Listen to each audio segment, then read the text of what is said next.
Hey, this is Chuck, and you are listening to Fans with Bands, the podcast where we talk to the fans and the bands they dig about life, music, and whatever the hell else we want to talk about. Today on Fans with Bands, we're talking to the Idiot Kids. Check it out. All right. Hey, this is Chuck with Fans with Bands, and I'm talking to John Michael from the Idiot Kids. John Michael, how you doing? Good. How are you? I'm doing great, man. So I got your press release for Wilted Bloom and also for White Flags, and I checked out the music, and I was like, man, I love the energy and the power in those tunes. And I was like, I got to talk to you guys. So I'm so happy that you're here. Awesome. Yeah. Thanks for having us or having me. You guys Yeah, couldn't make it today. yeah, no worries. That's good though.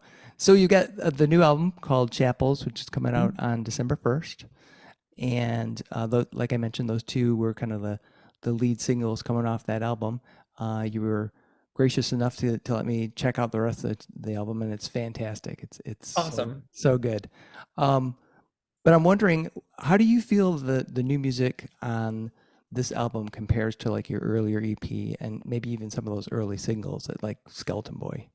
Yeah. The early songs were, um, well, we had kind of like I guess sort of like a demo album that we ended up scrapping that were songs that we did, from like 2011 to 2015 or so. Okay. Um, and then we ended up kind of scrapping those because we hadn't really found like I guess our sound at that point.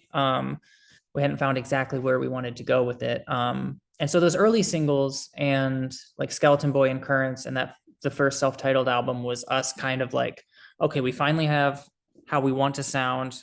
It kind of like all started falling into place. But the songs were kind of more, I don't know, they were written over a longer period of time about many different subjects and everything. And when it comes to Chapels, Chapels is a little more focused, I Okay. would say, as far as like the songwriting goes.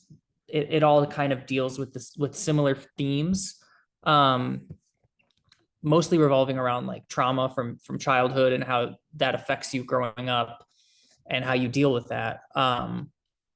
So yeah, I'd say this album, and then the EP in the meantime was kind of like me kind of starting to more fully embrace like my queer identity and kind of writing from that perspective. Okay. Um, so yeah, it's been kind of like a progression of going inward, Okay. going more raw and introspective. And that's this album is definitely about as raw and introspective as I Yeah. think I could have gotten. Yeah, it definitely is. I mean, there's like I said, there's that energy and that power. There's also just this kind of um, there's a bit of viciousness to it. You know, it's got a really good. I think you do a great job of mixing, like making the tunes accessible. They have like a great song structure. They're very approachable, but then there's also quite a bit of like ferocity in some of the, especially the vocal delivery. I love it. I think it's fantastic, and the guitars. Um, but speaking of those, the new album, I was really intrigued by a song called "Spare Room." I was wondering if you could tell me a little bit about that song and what was the inspiration for it. So Spare Room, that's second to the last track on the album, and that was a sort of a queer love song, which I had never really done before. Um, and It was a song I wrote about someone that I was seeing at the time, and um, yeah, it's kind of like that feeling of waiting, not knowing like what could or will happen, but finding like a solace in that and a comfort in that, just knowing that like you shared these moments with another person. So yeah, that's kind of where that came from. I mean, that song started as a piano song. Um, yeah, that I just wrote years ago. Um, and then when we were coming to do the album, I had always kind of wanted to do a version of it with the band. And yeah, it's a little bit more of a departure from what we normally do. It's a little slower. It was Yeah. inspired by I was listening to a lot of Lou Reed and the Velvet Underground at the time, so it had that kind of feel. Um, yeah, it's just kind of that feeling of longing and um, yeah, kind of like yeah, I guess that's it's the feeling of longing for something. Yeah, it's a great tune. It kind of reminded me a little bit of like a very early Radiohead. Hmm. Like Radiohead's definitely huge influence on me. yeah, Um, yeah. The ever since I especially was in like seventh grade. yeah, the melodies in there and even some of your vocals in there are really it definitely reminded me of like Pablo Honey. Oh, cool. Yeah. I was wondering about another tune. You know, it's probably my favorite song on the album, and it's called White Flags. And that was the first single that you had.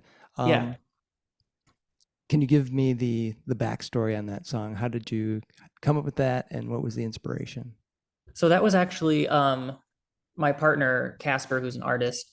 Um, he had written something for a college course, and he had a line about a white flag and about surrendering. Yeah. So I really liked that idea, and so I wanted to write a song based around that. I'm mounting a white flag to my headboard was the line, and I was like, that's the imagery, and that is just Yeah. so good. I'm like, I'm taking that, and I'm going to write something about it. Um, yeah, so it originally started as a different topic, but the more I kept writing about it, the more I've always dealt with anxiety and um, mental health issues. So along with that, a lot of times comes insomnia. So growing up as a teen, I hardly ever slept um, up until really the last couple years. I always had issues with that. So that song was written mainly about again surrender of fighting those racing thoughts that just do not stop at night. Yeah. Kind of once the day has quieted down and you're just alone with yourself, my brain just starts firing. And yeah, it's just that feeling of like hopelessness where like you're stuck in this spot and like you'll kind of just do anything just to fall asleep. Yeah, so it's just kind of like surrendering to the Sandman or God or like whatever you Right. can to like I just need to go to sleep. But I mean you could take it in any direction. It could be about addiction, it could be about whatever it is that you're struggling with that you're trying to get out of. Yeah. But yeah, I just like that idea of um, waving the white flag in war and applying that to something else. Yeah, it's great imagery to use. And Yeah, like you said, it can apply to a bunch of different topics. So that's right. cool. Very cool. Um, you know, what's your favorite song on this album? Do you have a favorite? I think it's probably Chapels, which is why I ended up um, naming the naming the album after it. And that was just because at the core of this album, it kind of just all boils down to religious trauma, which uh, I've realized over since COVID. Um, I definitely became very introspective at that point because I wasn't leaving the house. Yeah. And then the last couple of years, just really dealing with like I had a lot of like internalized homophobia against myself, and a lot of things that I was just brought up. Um, I was brought up in the church. My father was a pastor. His dad was a pastor. His dad's Okay. dad was a pastor. Um, and I knew I was queer from a very, very young age. So there was a lot of parts of my life where it was about hiding and it was about stifling the feelings that I always had because I was told it was wrong or unnatural or whatever. Right. Um, so Chapels was um, written about when I had first come out when I was 20. I went to the church that my parents were going to, and they had this sort of like wedding chapel off to the side. Right. Um, and I just went in there by myself and started sitting at the piano, and I was playing this tune from David Lynch from Eraserhead. It's called like The Lady in the Radiator. It's that in heaven everything is fine, and I just kept playing that. and just kind of started uncontrollably weeping. And I just had this like overwhelming feeling of like, oh, okay, this is who you are. God doesn't hate you. No one hates you. It is what it is. So I wanted to write a song that kind of conveyed that to, whoever was listening. Really, all the songs I write are very like kind of journal entries, very cathartic for me. So it's just something I was feeling at the time, and I was like, I just need to get this out there. Yeah. And yeah, and I wanted to name the album after that because like all the other songs that deal with sex or drug addiction or relationships, a lot of those experiences were either shaped or were kind of shaped by my religious trauma, whether I was Yeah. dealing with or not dealing with it. Right. So yeah, I would say that's definitely my favorite because it's the most personal to me, and I think it kind of wraps up uh the the feeling of all the other songs. Like they kind of culminate into that song. So Yeah. uh, yeah, So, I'd say that's probably my favorite. so do you feel that, from having to, as you mentioned, like the songs are like journal entries. Mm. Do you feel that this album has helped you like kind of recover from some of that trauma that you dealt with? Oh yeah, definitely. Especially through lockdown. In 2020 is like, I think like a lot of people, we all lost it. Yeah. Being Yeah. stuck home alone, and Right. um, through that, I learned out of necessity. I was like, okay, well, I need to continue to write and I need to continue to play music, but I can't play with my band.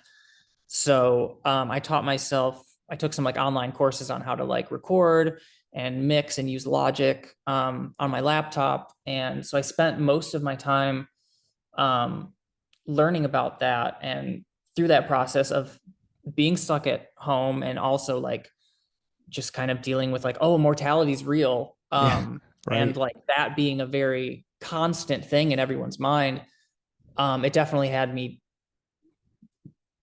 deal with some unresolved trauma that I hadn't dealt with before. So those two things of me learning how to record and mix, and also dealing with these unresolved issues, kind of uh, that's what became this album. Once we started getting back together, the band, I was like, well, let's start like recording some practices and see how it sounds. And it was sounding okay. So I was like, all right, well, let's try and do a like full on DIY album. Yeah. Um, so we had a couple songs from the EP that we recorded in February of 2020. So it was like days before everything shut down. Right. Um, so I was like, well, let's kind of branch off of that because I know I want some of those songs on the album. And then it just kind of took on its own shape. And because these songs that I was writing were way more personal, or songs that I had written in the past that were about very like kind of personal things to me. I was like, okay, this is very scary and very scary to try and do, but um, I have to try it. Yeah. So we recorded it in the basement of our drummer's apartment, and I just kept mixing and mixing until it sounded right. And then all of a sudden, I was like, okay, so this sounds how I want it to. Let's get all the other songs finished. Right. So yeah, it was a long process, but it was really rewarding once we finally got it figured out. Yeah. No, it sounds good. It sounds really good. I mean, I Yeah. like the mix came out really well, I think. It's good uh good, sometimes you can get a kind of a mixing of like, too much not enough vocals, not, drums are too Right. hot, whatever. But it sounds really Yeah. good. I was curious Thank about the album as far as the songwriting. Again, mentioning that they were kind of like, journal entries. you. Mhm. What is your songwriting approach like? Do you try to think of a theme that you want to write about, and then craft some music that goes with it, or is it more come up with some sounds that you like, a song structure you like, and then say, oh yeah, I feel this with this song. Yeah, I guess it just depends on the song. There are some songs that started as, me just fooling around on guitar or piano. And I was like, okay, I like this. I like this structure. This Hmm. could be something. But I'd say the majority of it is like for my day job, I've uh basically just do delivering. The last couple of years I've been delivering for Grubhub, and then prior to that I was a pizza delivery person. So a lot of what my songs were I'm just driving around. I was smoking cigarettes. I quit since COVID, but like driving around smoking, listening to music, and just kind of like writing down what I see or what I think about while listening to other bands and stuff. So I had I have this folder that was just filled with scraps of paper and bits of receipts or cardboard that I found, cigarette packs, whatever, Yeah. that I would jot down a line. I was like, oh, that's interesting. I like the wordplay of that, or like, I like that idea. And then more recently, it's just my notes app on my phone for the last few years. It's just filled with random little bits and pieces. So it's usually like, I mean, sometimes I think it's kind of ridiculous and kind of corny. And I think of like that movie Walk Hard, Oh yeah. where he's like, he'll like look off into the distance and you're like, oh, walk hard. And then he thinks about it like, oh, that's a song. But that does happen a lot where it's like, like that Wilted Bloom song, our latest single, the I Miss the Cigarette. I literally just saw some girl driving in a VW Bug next to me smoking a cigarette. It was like high 70s, windows down, blaring music. And I was like, oh, I missed that so much. Um, and I was like, that sounds like a song. Yeah, hell yeah. Um, and so, yeah, that was the jumping off point for that, was just like, I miss not so much the actual addictions, but I miss those times and those feelings I had on those substances. Yeah. Uh, so yeah, that's usually where it starts, is like I come up with a line or I come up with an idea and I just jot it down. I have hundreds that I've never even touched, but like you never know. Right. Or sometimes like during COVID, I was sitting around flipping through my notes. I'm like, oh, that could be a song, that could be a song. And some songs are a couple different ideas I smashed together. So yeah, the writing process is definitely always different, but it usually, I like to stem it as a jumping off point. I like to jump off from like something that happened organically, whether it was I saw something, I observed something, or I just sat down and started playing. Right. I try not to, I guess, force it too much. But if something pops up, I jot it down because I will forget.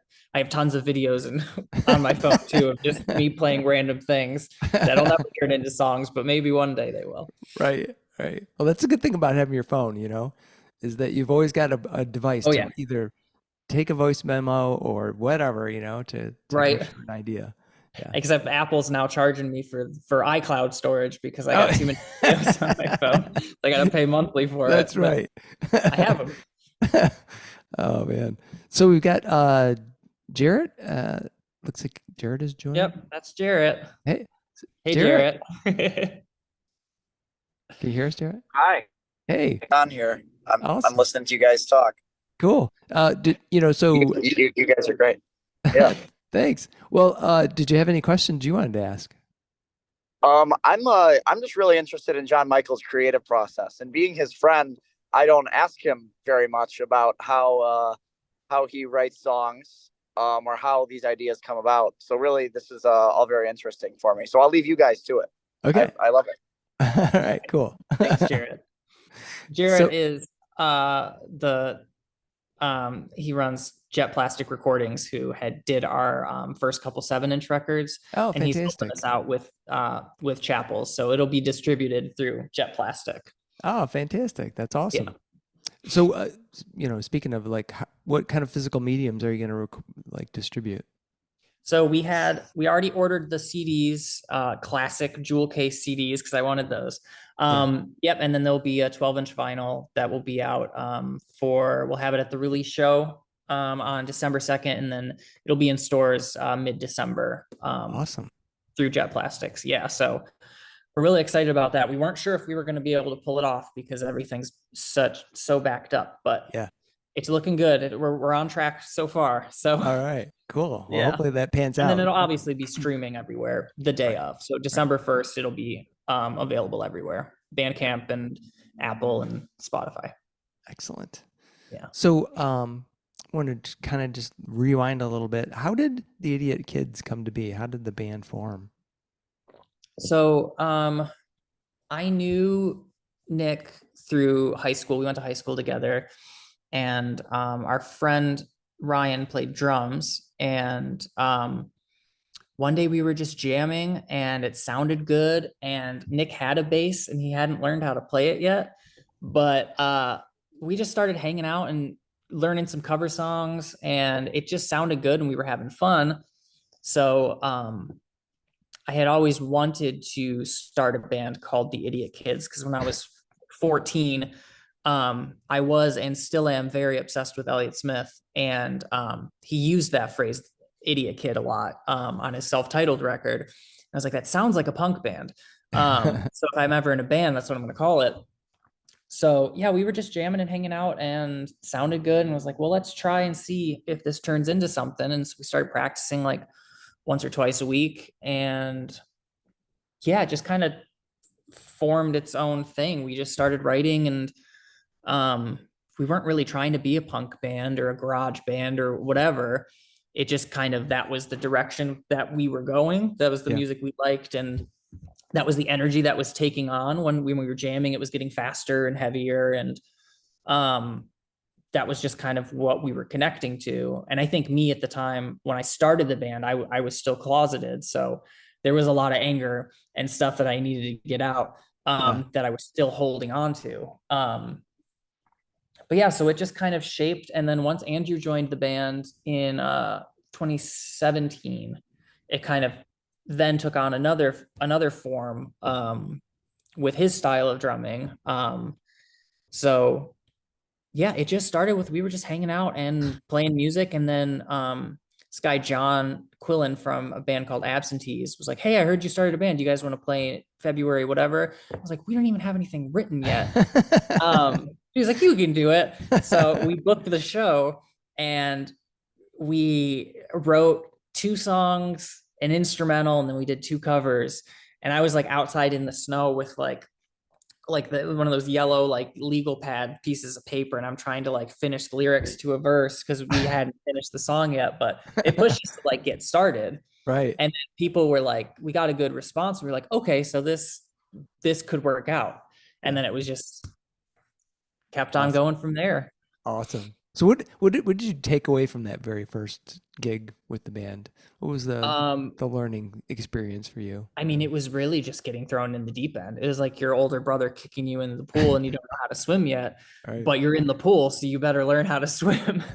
That's what it felt like. It was, I had played in other bands like here and there. I had played coffee shops and stuff like that when I was a teenager and I was learning how to play guitar. I was, I was hell bent on just being a singer songwriter.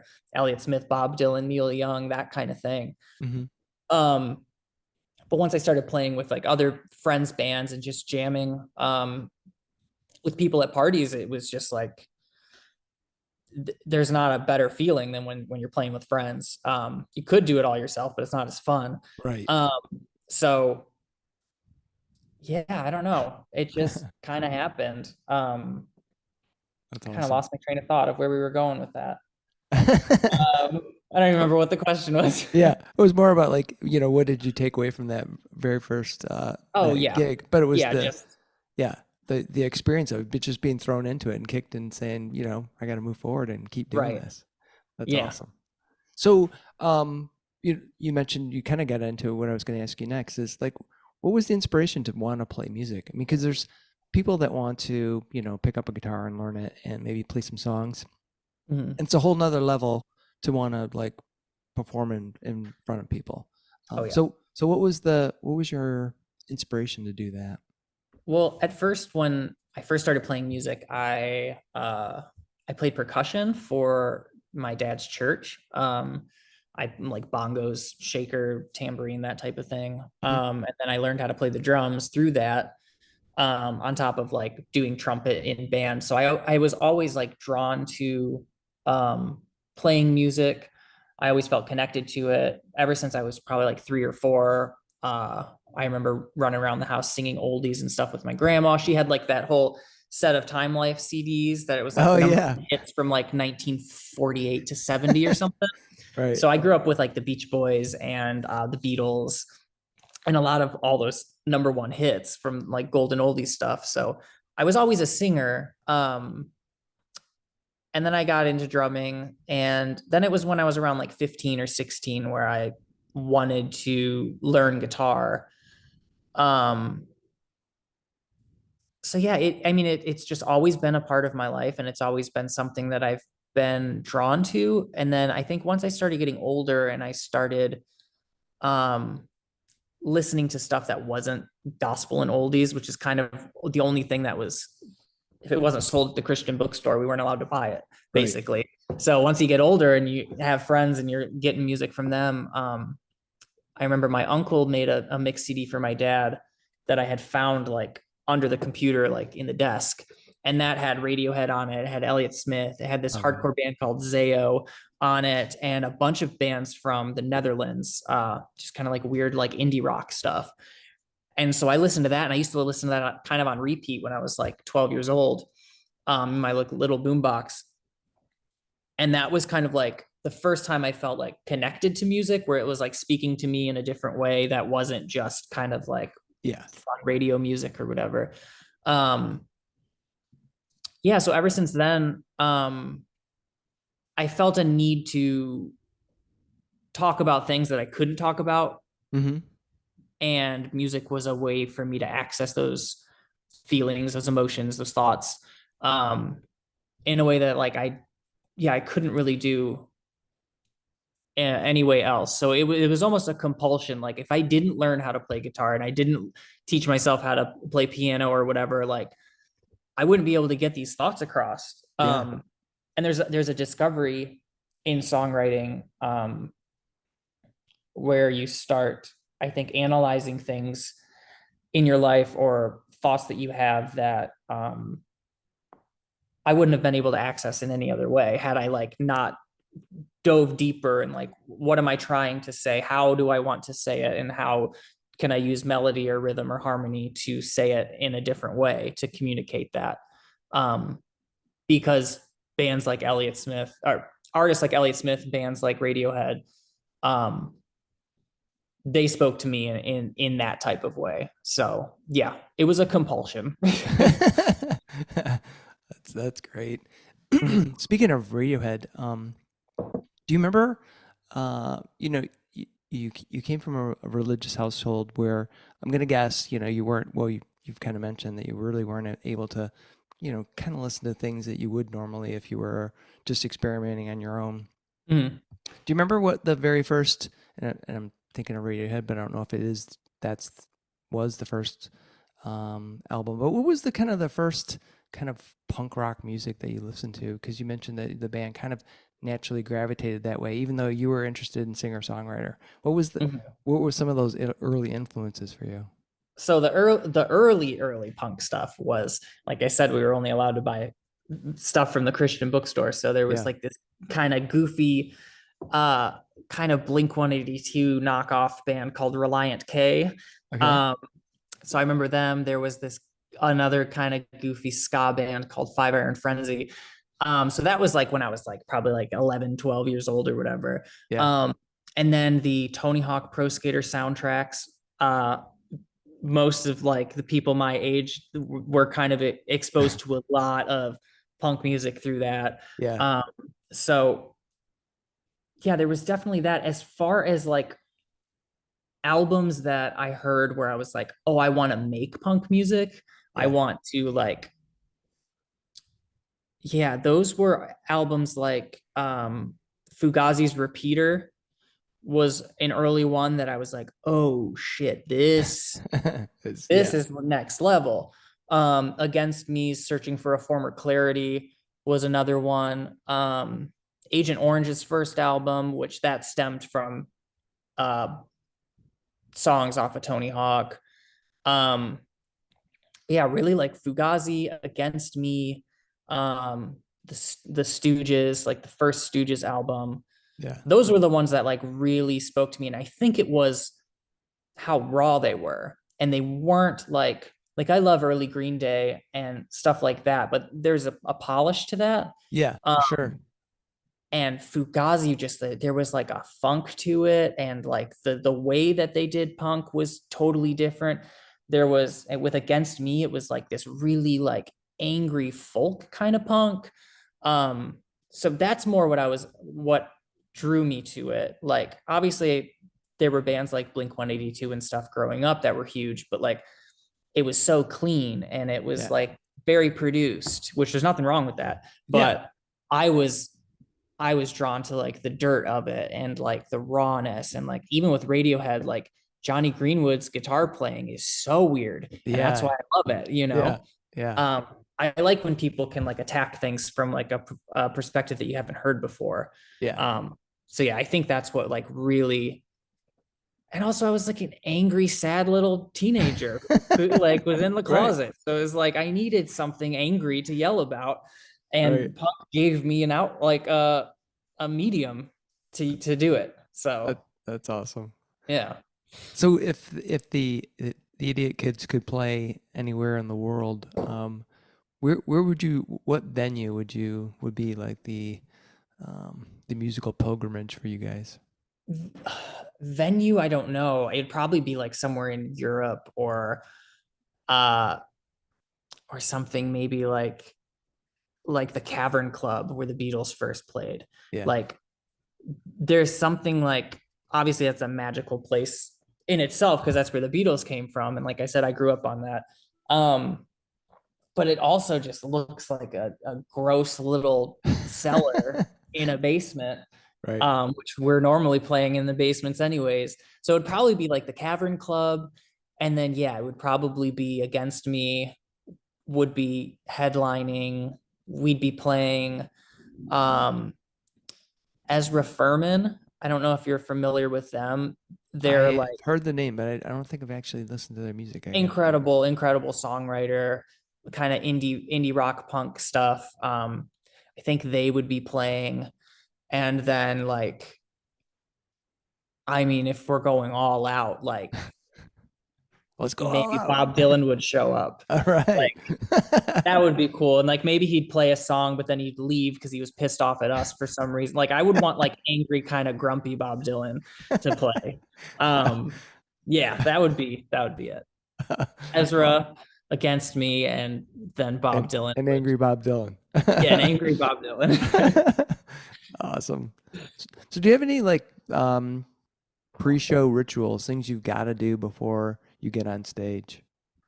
Well, I've always, not always, I guess since probably like 2013, I've always worn makeup, or sometimes I perform in full drag. Sometimes I perform in like more Rocky Horror drag. Sometimes it's just my normal look. But there's always like, I always need to put like some sort of mask on. And I think that allows me to, again, access a side of myself that I wouldn't normally in my day-to-day life.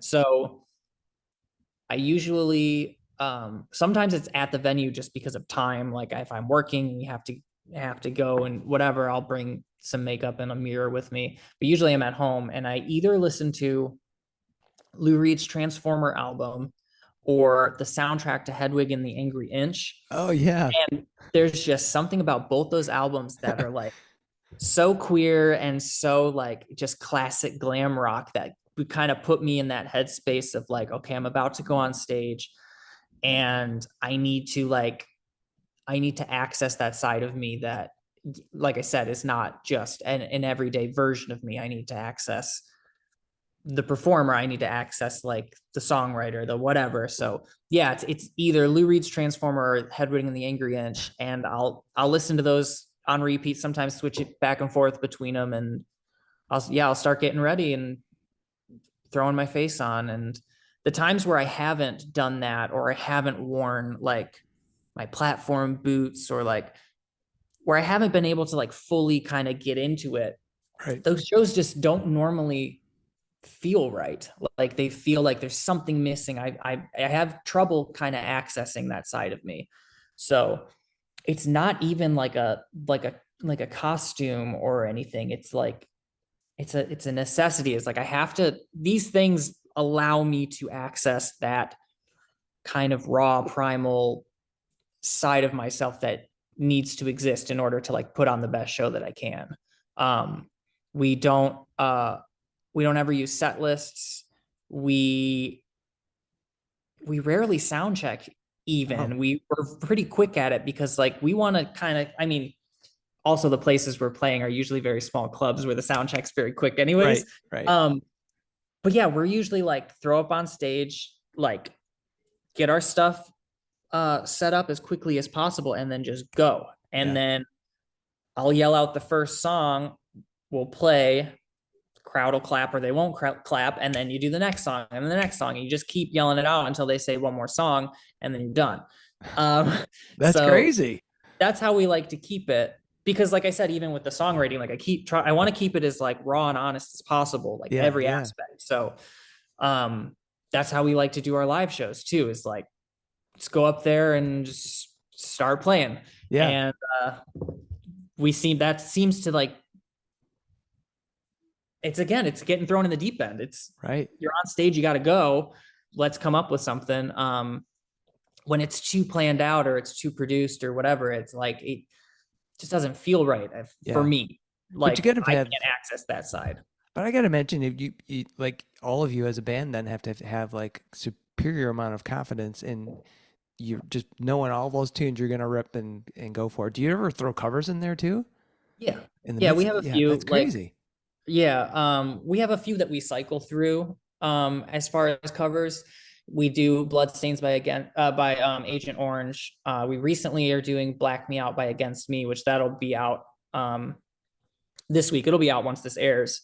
Yeah, and then we do like a Neutral Milk Hotel cover, and we've been doing a few other covers. We did The Cure, Just Like Heaven once. We got a Black Sabbath cover I still haven't played yet.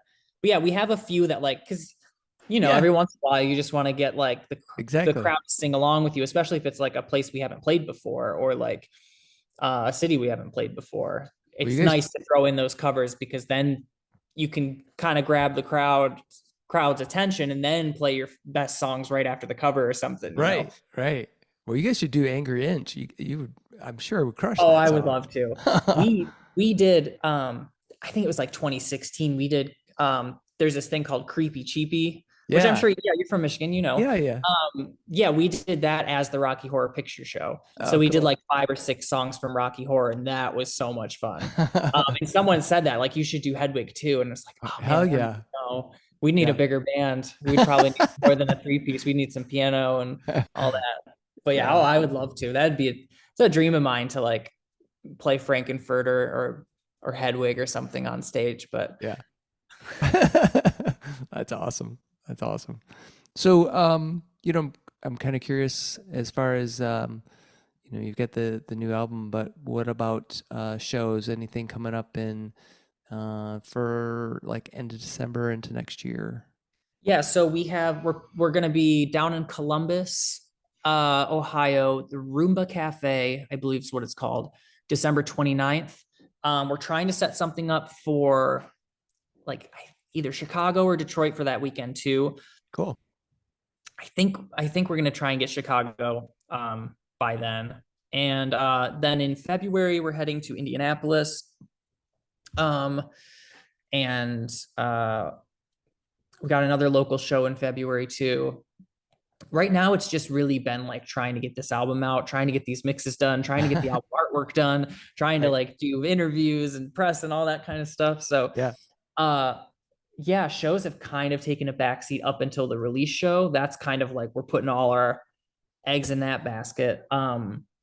So yeah, end of December, and then I'm sure in January we'll have some local shows up. Like we'll be posting about it on Instagram and Facebook and stuff. But like things are in the works. And yeah, we're hoping to tour in the spring.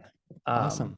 Do at least like East Coast, Midwest, a couple weeks at least. Yeah, fingers crossed. Yeah, fantastic. That'd be awesome. Yeah. Very cool. So I was wondering about what was I wondering? Oh, As far as you mentioned that, the album was totally DIY. Um, any plans to do like other types of projects like that, like fully that way going forward, or do you think you'll actually end up using some studios and that kind of thing going in the future? I don't know. We kind of love it. We kind of love the freedom that we have with doing it all ourselves. And the first couple sessions were definitely way more stressful than Yeah. the later ones. I had a computer that I bought. Well, I had one from like 2009 that died on me during COVID, so I had to buy another one because, like I said, out of necessity, I had to like keep making going. demos and I had to keep playing music. Right. So I bought a computer, and then yeah, I bought like, I mean, most of the mics I bought were like used on Guitar Center's website, and I bought like a Tascam board that only had 8 channels on it. So we basically just bought the bare minimum. I was like, okay, I know I need these mics to record the drums and guitar and bass because I wanted to record it all live as far as like the basic tracks and then do the overdubs and stuff later. But I wanted to capture that this is a band playing in a basement. This is like keep that feel that we have at our live shows. So yeah, it was stressful at first, but then once we recorded the last couple songs, we kind of like got into like the swing of it, and I've just fallen in love with like recording and mixing. And like I was asking my brother, he made an album back in 2014. I was like, send it to me, I'll remix it because I just want to. Like I need to get better at it because like that's what I want to do. Like apart from doing Idiot Kids, it's like I want to record other bands. I want to like go to other people's practice spaces and be like, let me record your demos. And like I'm cheap right now. Like I just want to do it. Right. So yeah, I don't know. I mean, obviously if this album takes off and like someone big scoops us up and was like, you want to record your next album at Abbey Road? I'd be like, yes. I don't want to record it. Yes, let's break out the Neumanns and record at Abbey Road 100%. But if we're still more just underground stuff, then like yeah, I love doing it. And then Zach Ships, who they run RV Audio Lab in Ferndale. We recorded our first album and EP with them, and I just loved their sound, and they just kind of nailed it for the first time. Like I said, we recorded like a demo CD early on, and it just didn't sound like us. And yeah, they just nailed the sound. So I sent the mixes to them to master. I was like, put your final touch magic on it. And so yeah, so I know that I have Zach. If I have an idea that I can't pull off in a basement or something, I will definitely go to his studio because he definitely gets us and gets that sound just kind of like correct. But yeah, if Abbey Road is an option, or if like Steve Albini wants to like record our next album, all right, we'll go back in the studio for sure. So on top of doing the recordings yourself, and like you mentioned, doing the interviews and that kind of stuff, you're also doing the marketing for your band. And I'm curious about like how has that been for you? Like what has that process been like? Has it been just like an agonizing like root canal, or has it been something where you've kind of like, oh, I kind of get what I'm supposed to do here, and I'm kind of enjoying it?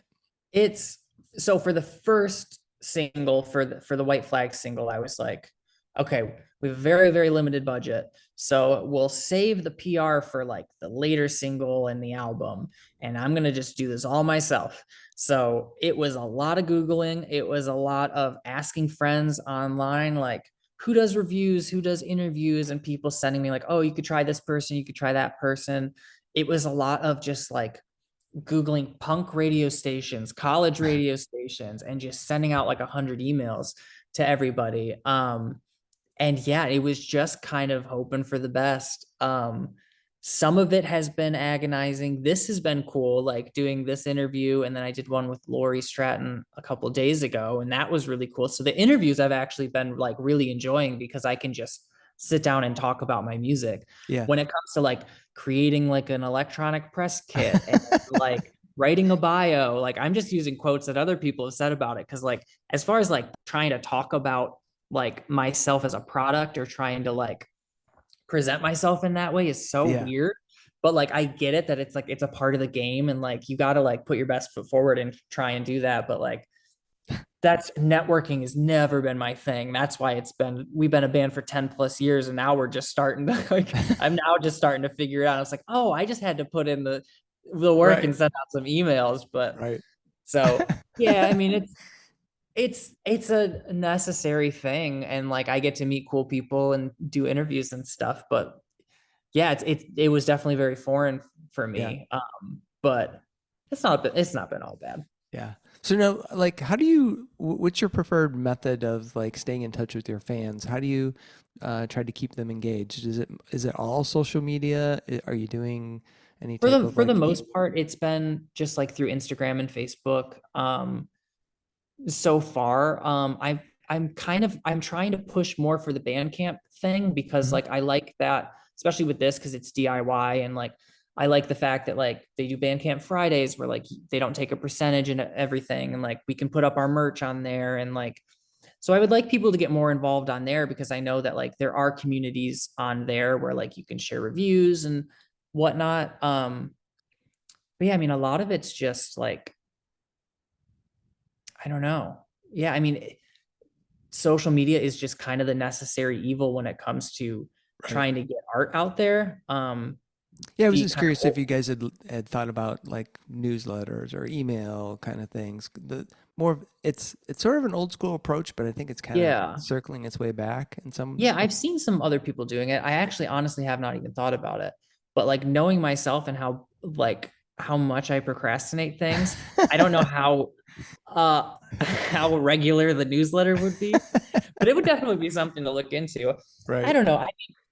I like just meeting people at shows and like Yeah.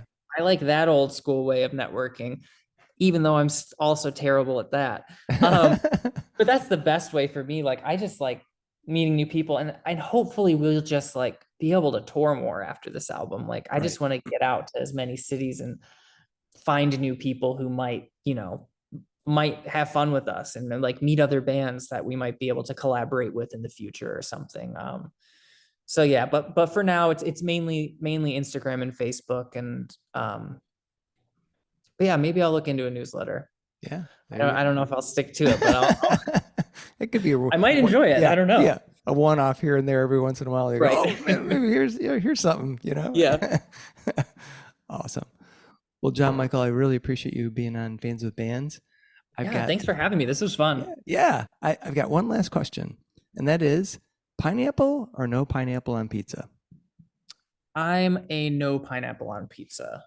All right. You got a favorite? I'm a classic cheese and pepperoni or like margarita style pizza. Excellent. Those are my love pineapple in smoothies. Not on pizza. Not as much. I'm with you. Awesome. Yeah. Well, John Michael, thanks again for being on Fans with Bands. Of course. Thanks for having me. This was fun. All right, cool. Many thanks to John Michael for joining me on this episode of Fans with Bands. I really dug the power pop punk of the Idiot Kids. It was so good to talk with John Michael about the band and their new album called Chapels, which is out now on Jet Plastic Recordings. The new album is jammed with high energy tunes. You just can't miss this thing. Be sure to get your copy today and mark your calendars for February 17th, where you can see the Idiot Kids live at RAR, a celebration of MySpace, at The Spread in Detroit. See the show notes for all the details and links. Bands are nothing without you, the fans. Purchasing music and merchandise is critical to their survival. If you can help out your favorite bands, please do.